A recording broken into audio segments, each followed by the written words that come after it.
কে হচ্ছেন বাংলাদেশের ২৩তম রাষ্ট্রপতি? নানা জল্পনা কল্পনার পর এবার জানা গেল সেই তথ্য।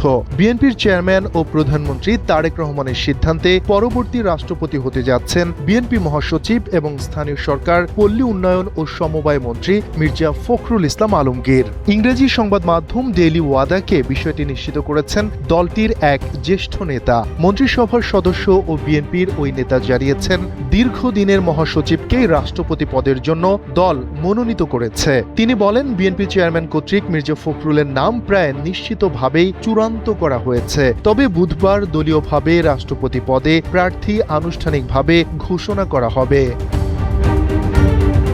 5+ স্টার রেটিং প্রাপ্ত দেশের সর্বোচ্চ বিদ্যুৎ সাশ্রয়ী ওয়ালটন এসি। স্মার্ট কমফোর্ট এখন নেক্সট লেভেলে।